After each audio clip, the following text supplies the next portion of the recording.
नमस्कार, जय हिंद दोस्तों। स्वागत है आपका अपने यूट्यूब चैनल आज़ाद बीएस क्लासेज पर।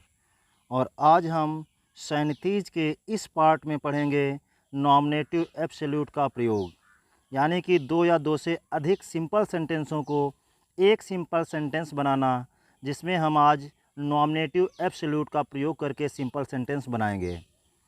अब जैसे ही वाक्य से ही हमें पता चलता है नॉमिनेटिव का मतलब होता है कर्ता। नॉमिनेटिव माने कर्ता। तो हम नॉमिनेटिव एब्सोल्यूट का मतलब होता है स्वतंत्र करना, यानी कि हम कर्ता को स्वतंत्र करेंगे। इसकी डिफिनेशन जो है वो है, यानी कि नॉमिनेटिव एब्सोल्यूट उस कर्ता को कहते हैं जो वाक्य में स्वतंत्र रहता है। यानी कि नॉमिनेटिव एब्सोल्यूट उस कर्ता को कहेंगे जो वाक्य में स्वतंत्र रहता है। यह पार्टिसिपल से पहले प्रयोग होता है। ऐसे कर्ता का कोई भी प्रभाव वाक्य के वर्ब पर नहीं पड़ता है, क्योंकि यह ना तो किसी फाइनाइट वर्ब का कर्ता होता है और ना ही कर्म का। अब देखिए, जैसे हमने अभी इसके पहले पार्टिसिपल का प्रयोग किया था, पिछले वीडियो में आपने देखा होगा, लेकिन वहाँ पर जो सेंटेंस थे दोनों के जो सब्जेक्ट होते थे, यानी कि सब्जेक्ट जो होते थे वो कैसे होते थे, समान होते थे। लेकिन नॉमिनेटिव एब्सोल्यूट का जब हम प्रयोग करते हैं तब देखते हैं कि पहले सेंटेंस और दूसरे सेंटेंस के जो सब्जेक्ट होते हैं वो समान नहीं होते हैं। तो इस कारण से हम नॉमिनेटिव एब्सोल्यूट का प्रयोग करते हैं। अब जैसे कि हम देखेंगे, जो सेंटेंस है, जो नियम होते हैं, नॉमिनेटिव का मतलब होता है कर्ता और एब्सोल्यूट का मतलब होता है स्वतंत्र। यानी कि दिए हुए सेंटेंस के एक कर्ता को स्वतंत्र करना होता है। जैसे अभी हमने आपको बताया, यानी कि सेंटेंस फर्स्ट और सेंटेंस सेकंड, इसके जो सब्जेक्ट होंगे वो समान नहीं होंगे। ये तो हमारी पहचान हो गई कि कहाँ पे हम नॉमिनेटिव एब्सोल्यूट का प्रयोग करेंगे। इसके पहले जब हम पार्टिसिपल का प्रयोग करते थे तो वहाँ पर दोनों के जो सब्जेक्ट होते थे वो समान होते थे, लेकिन यहाँ पर दोनों के सब्जेक्ट जो हैं वो समान नहीं हैं। एक तो ये हो गया, यानी कि दोनों के सेंटेंस जो हैं वो कैसे होंगे, असमान होंगे, यानी कि सब्जेक्ट जो है वो समान नहीं होंगे। ये तो हमारी पहचान हो गई। इसके उपरांत में दूसरी चीज़ क्या होती है, यानी कि सेंटेंस पहले, यानी कि फर्स्ट सेंटेंस और सेकंड सेंटेंस में क्या हमें दिखाई देगा, एक में रीजन होगा और एक में रिजल्ट होगा। तो जहाँ पर हम ऐसे सेंटेंस को देखेंगे जिसमें पहले सेंटेंस में कोई रीजन हो और सेकेंड सेंटेंस में कोई रिजल्ट हो, तो जिस कर्ता को स्वतंत्र करना होता है, जिसमें कि एक प्रकार से रीजन दिखाने वाले सेंटेंस के कर्ता को हम स्वतंत्र कर देते हैं। अब देखिए, जो नियम अभी पार्टिसिपल में हमने बताए थे, अगर आपने वो वीडियो नहीं देखी है तो देख लीजिए, और इसी प्ले लिस्ट में एक्टिव एंड पैसिव का पड़ा हुआ है वीडियो, तो उसे भी आप देख लीजिए। क्योंकि यहाँ पर जैसे ही आप देखोगे, अगर वाक्य जो है, पहला नियम कहता है, अगर वाक्य जो है एक्टिव वॉइस में है, कैसे में है, एक्टिव वॉइस में है, अगर वाक्य एक्टिव वॉइस में है तो सब्जेक्ट और उसके बाद में हैविंग लगाएंगे। वाक्य कैसा है, एक्टिव वॉइस में है तो सब्जेक्ट पहले लिखेंगे और उसके बाद में क्या लिखेंगे, हैविंग, और इसके बाद में हम वर्ब की थर्ड फॉर्म लगाएंगे, यानी कि वर्ब की थर्ड फॉर्म, और उसके बाद में उस सेंटेंस को लिखेंगे। तो ये हमारा पहला इसका रूल्स होता है। उसके बाद में अगर हम देखेंगे, यदि वाक्य जो है वो पैसिव वॉइस में हो, यानी कि वाक्य कैसा हो, पैसिव वॉइस में हो, रीजन दिखाने वाले सेंटेंस को, तो उसके बाद में हम सब्जेक्ट लिखेंगे और प्लस हैविंग बीन, और उसके साथ में वर्ब की थर्ड फॉर्म लगाएंगे, किसमें, जिसमें रीजन दिखाने वाले सेंटेंस होंगे। उसके बाद में यदि वाक्य जो है उसमें इज और एम, यानी कि वाक्य में क्या हो, यदि रीजन दिखाने वाले सेंटेंस में इज और am, was, were main verb के रूप में कार्य कर रहा हो, तो उस कर्ता को स्वतंत्र करने के लिए सब्जेक्ट प्लस बीइंग, यानी कि हम क्या लगाते थे, बीइंग का प्रयोग करते थे। तो यहाँ पर हम क्या लिखेंगे, पहले सब्जेक्ट लिखेंगे और उसके बाद में बीइंग लगाएंगे, उसके बाद में वर्ब की थर्ड फॉर्म लगा करके सेंटेंस को लिख देंगे। तो ये हमारे कुछ बहुत ही महत्वपूर्ण नियम हैं। अदर में देखते हैं जैसे हम, तो वो सेंटेंस जैसे एग्जाम्पल के थ्रू देखेंगे, द वर्क वाज डन। अब देखिए, वाज आया है, यहाँ पर वर्ब की थर्ड फॉर्म आई है, और जहाँ पर is, are, am, was, were या हेल्पिंग वर्ब के बाद में परफेक्ट को छोड़ करके वर्ब की थर्ड फॉर्म आए तो समझ लीजिए वहाँ पर जो है वाक्य पैसिव वॉइस में है। तो वाज के साथ में देखो वर्ब की कौन सी फॉर्म है, थर्ड फॉर्म है, डन। आगे कह रहा है we went back home. We माने हम, वेंट माने गए, बैक माने वापस, होम माने घर। यानी कि कह रहा है द वर्क वाज डन, कार्य बिल्कुल कंप्लीट हो चुका था, समाप्त हो चुका था। उसके बाद में कह रहा है वी वेंट बैक होम, मैं अपने घर वापस गया। तो यहाँ पर जैसे ही देखोगे तो वाक्य जब पैसिव वॉइस है तो यहाँ पर हम हैविंग बीन लगाएंगे। तो लिखेंगे the work having been done, और फिर सेंटेंस को पूरा, वर्ब की थर्ड फॉर्म लगाया डन, उसके बाद में सेंटेंस को पूरा वैसे उतार देंगे वी वेंट बैक होम। ये हमारा वाक्य कंप्लीट हो जाएगा। अगला सेंटेंस देखिए, the teacher entered the class, अध्यापक कक्षा में प्रवेश किया, अध्यापक ने कक्षा में प्रवेश किया। द बॉयज स्टूड अप, जो लड़के थे वो खड़े हो गए। तो देखिए यहाँ पर वर्ब की सेकेंड फॉर्म है एंटर्ड, माने प्रवेश करना, तो ये पास्ट इंडिफिनिट का है, इसका मतलब ये एक्टिव वॉइस है। और जब ये एक्टिव वॉइस है तो हम यहाँ पे हैविंग का प्रयोग करेंगे। तो लिखेंगे the teacher having entered the class. अब देखिए यहाँ तो वर्ब की सेकंड फॉर्म है, एंटर्ड देखो सेकंड फॉर्म भी होती है, थर्ड फॉर्म भी होती है, लेकिन कहीं पर आपको मिलेगा रोज। जैसे एक सेंटेंस आता है, यानी कि the sun rose the fog disappeared, तो देखो रोज यहाँ पे आया है सेकेंड फॉर्म के रूप में, तो वहाँ पे हम राइजन लिखेंगे। लेकिन यहाँ पे इंटर्ड और इंटर्ड एक ही फॉर्म होती है, तो यहाँ पर हम ये थर्ड फॉर्म ही यूज करेंगे। तो the teacher having entered the class the boys stood up, ये जो सेंटेंस है वो कंप्लीट हो जाएगा। तो इसी तरीके से हम सेंटेंसों को आसानी के साथ में बना सकते हैं। इसके साथ में अदर में देखते हैं, जैसे सेंटेंस में हमने लिखा, दूसरा sentence, it was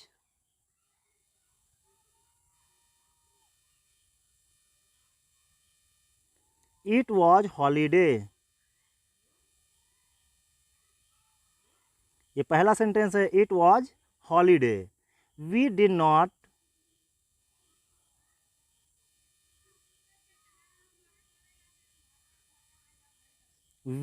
not go to school.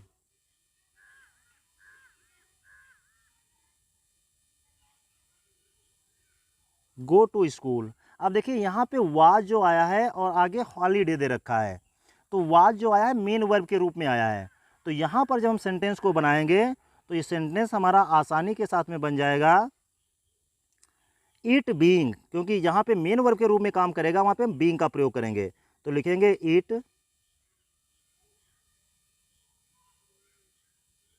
It being a holiday.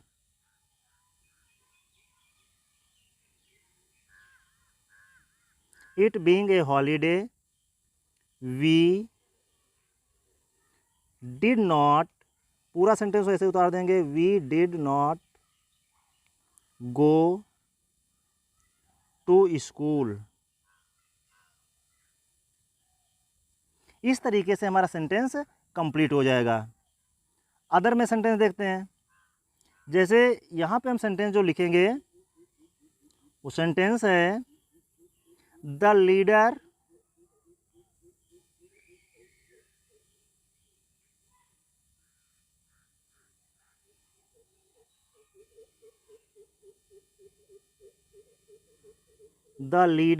was slain। The leader was slain, the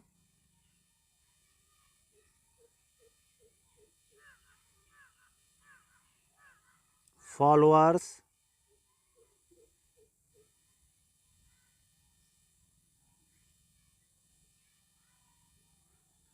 ran away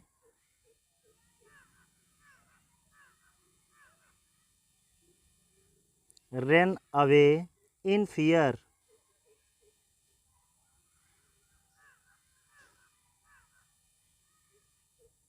अब सेंटेंस देखिए, दो सेंटेंस है, the leader was slain, was आया है और यहाँ पर जो सेंटेंस दे रखा है स्लेन दे रखा है। तो यहाँ पर जैसे ही हम सेंटेंस को देखेंगे तो ये वाक्य जो है हमारा एक्टिव वॉइस में है।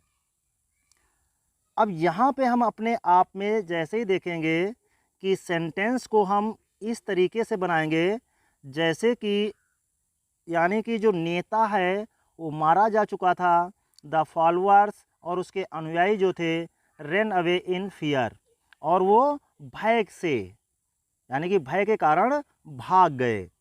तो सेंटेंस को जैसे ही हम देखते हैं तो आसानी के साथ में हम इसे कंप्लीट कर देंगे।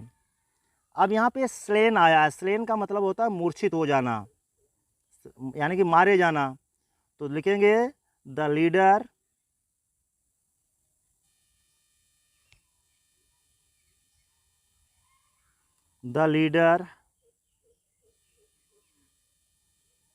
having slay the followers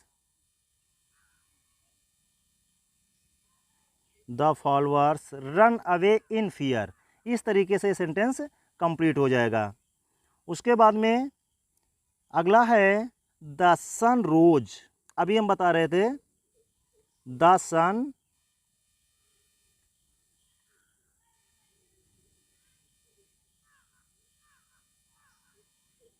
सन रोज, ये एक सेंटेंस है। और इसके बाद में द फॉग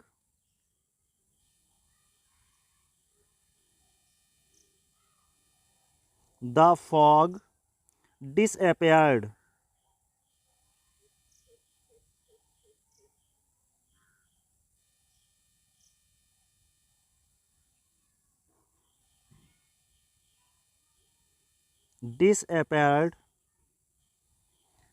द सन रोज, सूर्य उगा, द फॉग डिस्पेयर्ड, जो कोहरा है वो गायब हो गया। तो यहाँ पर देखोगे यानी कि वाक्य जो है वो एक्टिव वॉइस में है। और यहाँ पर जैसे ही हम इसे सेंटेंस को बनाएंगे तो सेंटेंस हमारा बन जाएगा द फॉग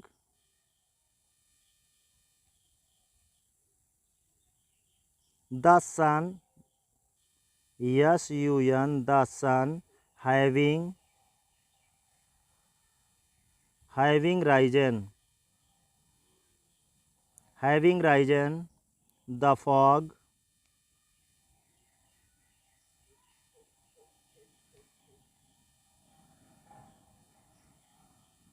disappeared।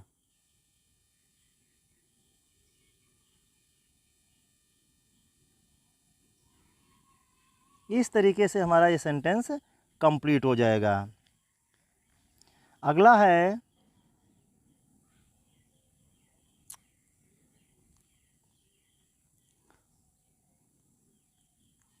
अगला सेंटेंस है the army arrived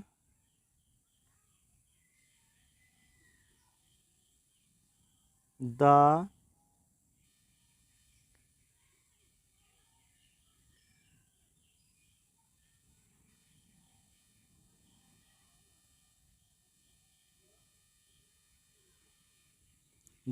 army arrived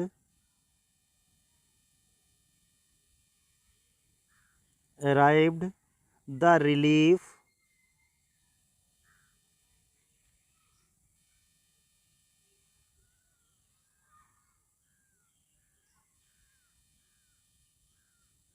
relief work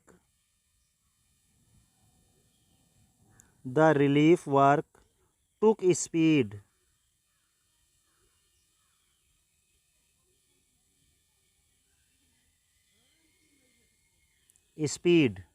अब इस सेंटेंस को जैसे ही बनाएंगे तो ये हमारा सेंटेंस बन जाएगा। देखिए वाक्य जो है ये एक्टिव वॉइस में है, तो लिखेंगे the army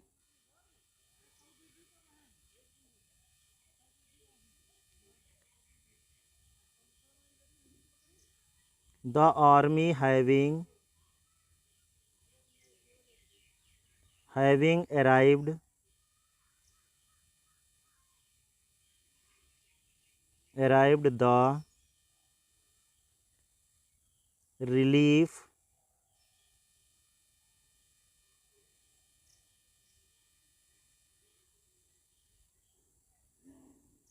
the relief work took speed,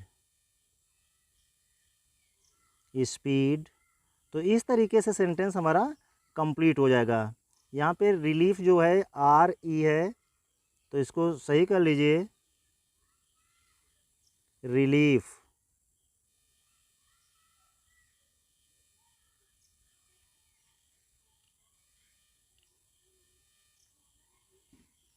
RELIEF, relief, यानी कि द आर्मी अराइव्ड, द